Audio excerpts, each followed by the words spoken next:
अभी आपने जो भीड़ देखी, ये भीड़ प्रयागराज में, यानी हमारे जो पहले इलाहाबाद था उसमें नई शिक्षक भर्ती की मांग को लेकर हमारे जितने भी डीएलएड बीटीसी प्रशिक्षु थे सारे गए थे, धरना दे रहे थे। गवर्नमेंट से एक मांग कर रहे थे कि हमें नई शिक्षक भर्ती दो। अभी आपने आंकड़ा मांगा था कि हमारे पास कितना पद है, कितना खाली है, कितना भरा है, वो सारा आंकड़ा दो, उसके बाद हम देखते हैं। आंकड़ा भी मिल गया, पद भी खाली है, ये भी पता चल गया, फिर भी शिक्षक भर्ती का कोई अता पता नहीं। तो ये लोग धरना दे रहे थे, वहीं पे शिक्षक भर्ती की मांग कर रहे थे। इसी के कुछ देर बाद हमारे शिक्षा मंत्री जी का जो बयान आता है, सुनिए आप लोग। वर्तमान में अभी कोई विचार नहीं है नई नियुक्ति का, लेकिन अगर होगा तो उसको हम सब लोग बहुत जल्द हर एक व्यक्ति के लिए उपलब्ध कराएंगे और पारदर्शी तरीके से उसको सभी परीक्षाओं को कराया जाएगा, जिससे कि आने वाले समय में अगर इस तरह की कोई परीक्षा हो तो किसी तरह की उसमें कोई अड़चन ना है, कोई किसी तरह का व्यवधान उत्पन्न ना हो।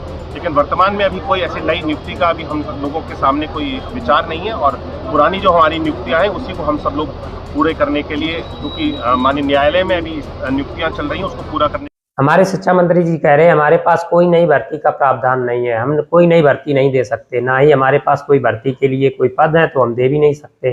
भाई बिल्कुल बात सही है, जब पद ही नहीं है तो दे कहाँ से सकते हैं। लेकिन ये बताइए, आप हर साल डीएलएड का बीटीसी का कोर्स निकालते हैं, हर साल लाखों, इस बार तो रिकॉर्ड तोड़ फार्म पड़े हुए हैं, तो इन बच्चों का क्या होगा? क्यों आप डीएलएड बीटीसी कराते हैं? इसको कोर्स को भी बंद कर दीजिए।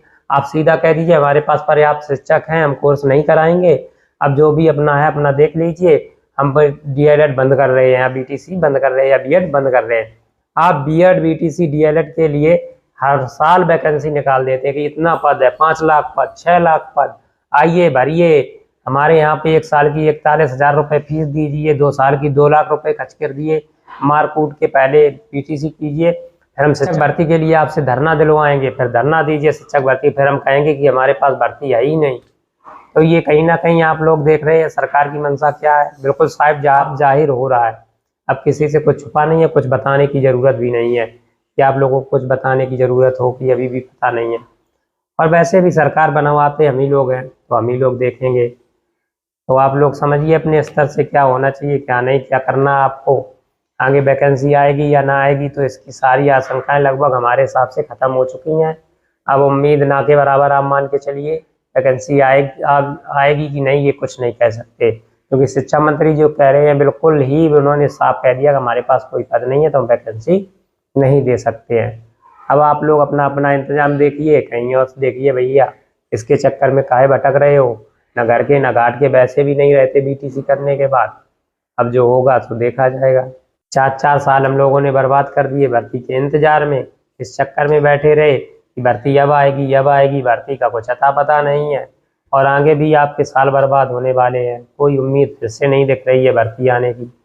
तो आप लोग अपना कहीं और किसी और क्षेत्र में देखिए, कोई और जॉब ढूंढिए। यहाँ तो उम्मीद बिल्कुल ना के बराबर हो गई है।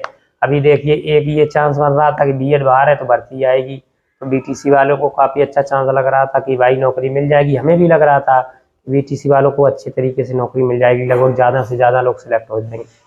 लेकिन अब उन्होंने बीएड बाहर करके भर्ती ही नहीं देंगे, तो बीटीसी का अंदर रहने का कोई मतलब ही नहीं रहेगा, अब कोई फायदा नहीं है। चलिए देखते हैं आगे क्या होता है, आप भी देखते रहिए, हम भी देख रहे हैं, जो भी होगा देखा जाएगा। तब तक आप लोग अपनी तैयारी को मूव करिए किसी और तरफ, जैसे कि अभी आरओ को आप देख लीजिए, पुलिस को देख लीजिए, यूपीएसआई की तरफ मूव कीजिए, शायद इनमें वैकेंसियां आ जाएं। वैसे उम्मीद यहाँ भी कम है, लेकिन हो सकता है यहाँ आ जाएं। चलिए मिलते हैं, अगर कोई जानकारी मिलती है फिर से आपके साथ आएंगे। तब तक के लिए नमस्कार।